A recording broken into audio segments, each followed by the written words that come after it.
ज़ुबैर मोतीवाला साहब, आपसे स्टार्ट करना चाहूँगा। अभी की जो सूरत हाल है, क्या बजट के बाद आपको लगता है कि हम बेहतरी की जानिब जाने वाले हैं या अभी भी वहीं खड़े हैं जहाँ बजट से पहले थे? देखिए जी, नदीम साहब आपने जो इंट्रो में बहुत सारी बातें की, उसमें मैं ये समझता हूँ कि देख फिस्कल स्पेस हमारे पास बिल्कुल नहीं।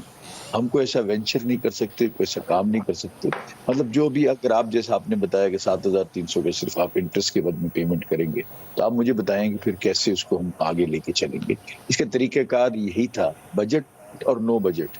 हमको करना ये चाहिए था कि एक्सपोर्ट को सपोर्ट करते, आईटी की एक्सपोर्ट को सपोर्ट करते, फिर आपकी जो ब्लीडिंग हो रही है उसको रोकते। मैं समझता हूँ कि इस वक़्त जो फिलफौर जो काम होना चाहिए, वो ये है कि हमारे पास 3 ट्रिलियन रुपए की ब्लीडिंग है, बिल्कुल साफ-साफ।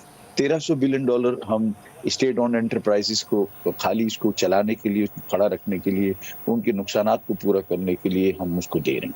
1700 बिलियन डॉलर जो है 1.7 ट्रिलियन हमारा सर्कुलर डेट में जाता है। इन दोनों को एड्रेस करने की सख्त ज़रूरत है, क्योंकि आप अगर dollar saved is dollar earned की बात है, इसको आपको करना चाहिए। नंबर 2 पे उन्होंने जो एक काम किया बार्टर ट्रेड का अफ़गानिस्तान और अपना ईरान से, that is a good thing. उसको प्रमोट करना चाहिए, उसको चलाना चाहिए ताकि हम बार्टर के अंदर जो चीज़ें ले सकते हैं, अगर पाकिस्तान से ईरान को कोई चीज़ चाहिए, तो ज़रूर हमसे भी कुछ लेगा। तो इससे जो है ना फ़ायदा हो जाएगा। और अगर आप आगे देखें जो उन्होंने स्टेप्स लिए हैं, आप इसके अंदर सामने देखें कि हमने क्या किया। बिकॉज़ ऑफ दी मैंने इल्ज़ाम दे किया या नहीं किया। शायद मैं भी होता तो यही करता, लेकिन बात ये है कि अब अगर हमने एक्सपोर्ट को स्पेस तो देनी है। अब आप कोई ऐसी बात समझ में आती है शायद अरबाब इख्तियार के हलकों में कि चूँकि डॉलर जो है वो ₹200 से ₹300 हो गया है, तो जो है ना इनको जो है ना विंडफॉल मिल गया है और ये जो है बना इनको ये मैं आपको बताता हूँ कि सर जब हमारे डॉलर की जब इन आती है ना जब हमारा रुपया डिप्रिशिएट करता है, वी रिसीव ईमेल फौरी तौर पर कि आपका रुपया डिप्रिशिएट हो गया, अब हमें दाम काट के दें। तो वो जो अब ये कहना इसके बाद दूसरी बात ये होती है कि 60% of the raw material is imported. तो वो जो 2 चीज़ें हैं, उसको अगर आप कैलकुलेट करें, तो रुपए का डिप्रिशिएट होना न सिर्फ़ मुल्क को नुकसान देता है, जिसमें हमारी डेट बढ़ जाती है इन डॉलर टर्म्स, बल्कि हमारे लिए जो है ना, यहाँ भी जब आप इसको देखते हैं, तो हमारे लिए भी कोई ख़ास फ़ायदे वाली चीज़ नहीं होती, क्योंकि हम उसी हिसाब से दुरुस्त है। कैलकुलेट करके हम दे उसके अगेंस्ट में अगर आप देखें कि हमने कॉम्पीट किससे करना है?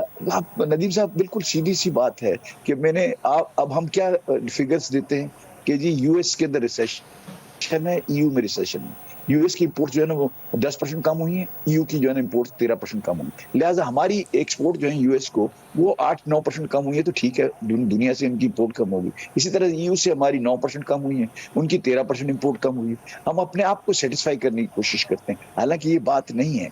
रीजनल कॉम्पिटिशन के अंदर आप बांग्लादेश ने जिस अरसे में हमने टेक्सटाइल के अंदर $2 बिलियन की कमी की, उसी पीरियड के अंदर $5 बिलियन का बांग्लादेश ने ज़्यादा एक्सपोर्ट किया।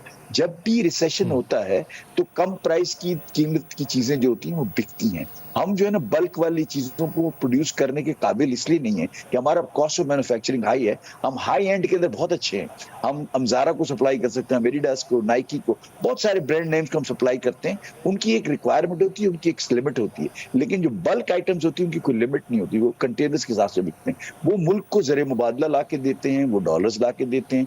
हम उसके अंदर फेल इसलिए हो जाते हैं कि हमारी कॉस्ट और बांग्लादेश की कॉस्ट के अंदर तकरीबन जो है ना 20 से 22% का फ़र्क है, व्हिच कैन बी दुरुस्त है। ईज़िली बी दुरुस्त है। Calculated by government. कोई इंडिपेंडेंट एजेंसी को मुकर्रर करें और उसको देखें कि हमारी कॉस्ट ऑफ मैन्युफैक्चरिंग के अंदर और इनकी कॉस्ट ऑफ मैन्युफैक्चरिंग में कितना फ़र्क है।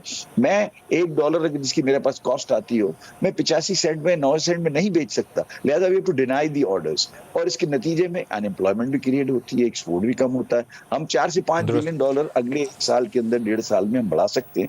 अगर हमें कंड्यूसिव इनेबलिंग एटमॉस्फियर, मतलब ये है कि अगर आप इंटरेस्ट रेट में से 24% हुँ। लेंगे और मेरे कॉम्पिटिटर के पास अगर 12% होगा, इसके बाद आप जो डीएलटीएल आपने फ्रीज़ कर दिया, फिर आपने जो है ना सेल्स टैक्स के रिफंड की जो था उसके अंदर प्रॉब्लम कर दिया।